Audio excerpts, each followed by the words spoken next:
All right, UX Career Journey Part 2, Who Wants to Buy a Drum Set? So, I have graduated from my boot camp. The boot camp I went to was Designlab. I'm done. Here's the certificate. Take a nice little look at it. There's not any real information here that helps you or me. It's just, a thing that says I did the thing. So there we go. That's done. I'm happy. I still need a job. so I'm a little disappointed that it took me so long to finish the program. I don't want to dwell on it, but here are three things that occur to me. One was just my own personal struggles with anxiety. There's not a framework. There's not due dates for each and every thing. You kind of have to make that up and put it together yourself. And I think that was more challenging than I thought. And I think the anxiety of doing the whole thing played a factor. Number two, I feel like the boot camp oversells the timeline a little.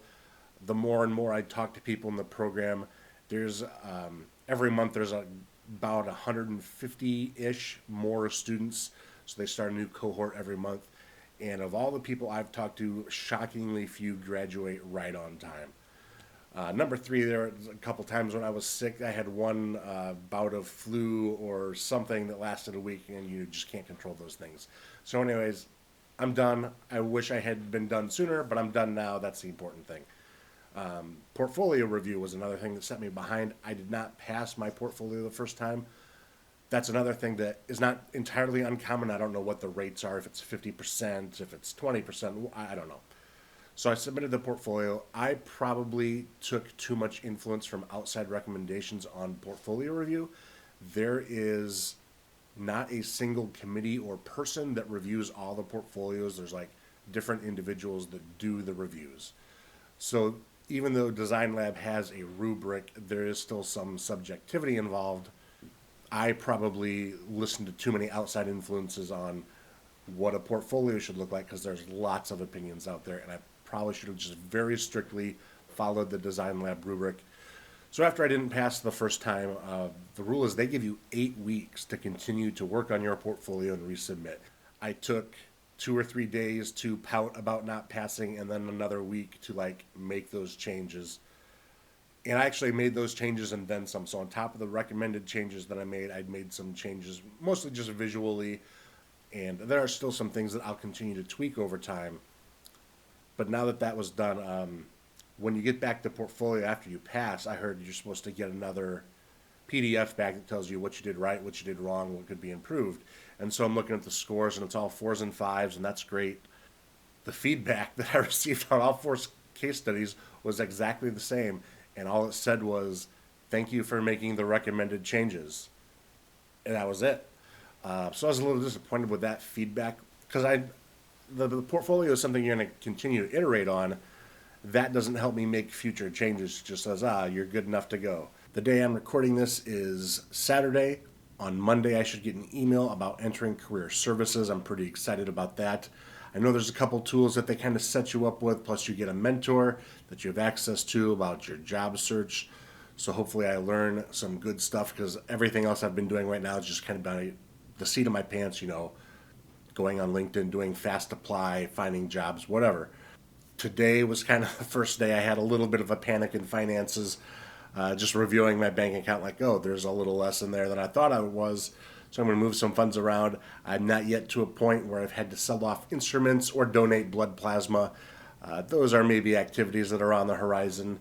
I right now, hence the subtitle, Who Wants to Buy a Drum Set? I have a nice burgundy Gretsch with fresh Remo heads.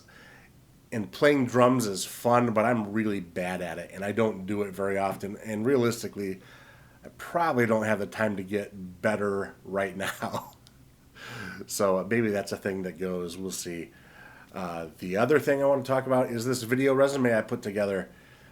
I don't know. There's no precedent, as far as I know, for UX designers to make a video resume. Maybe if you're a video editor, you submit a reel of your work or something. I'm just looking for anything that will help set me a little bit of apart. If this gives me a 3% boost in my job search, I will take it. I put this together over 3.5 to 4 days of work on it. There's a 60-second version, there's a 2-minute version. The idea is that the shorter 60-second version ends with, see the full video at my website, and that hopefully gets people to my website. Hopefully there's enough of my personality in the video. It's like, I want to at least talk to this guy, or maybe this is someone we could work with, kind of thing.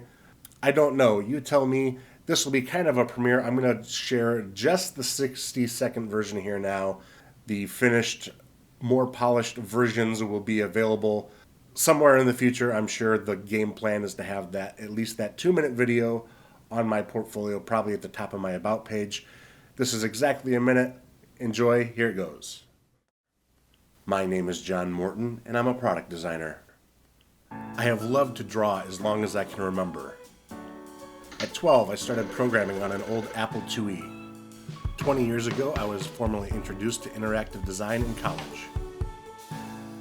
I know these programs and these tools, and I'm familiar with these languages, but what's really important is that I'm not done learning, and I will adapt if I need to use something new.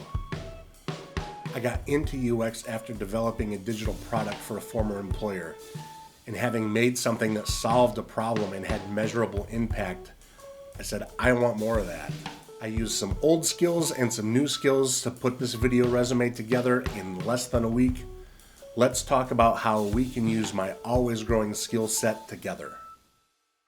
Watch the full video at neatkeen.com/about. So that was the video. I have nothing else to share. That's how my journey is going. Hopefully part 3 is I have a job and it's going super awesome, and not I have a job and it's not going so great, and definitely not I still don't have a job. So that's my part 2 wrap up. Thanks for watching.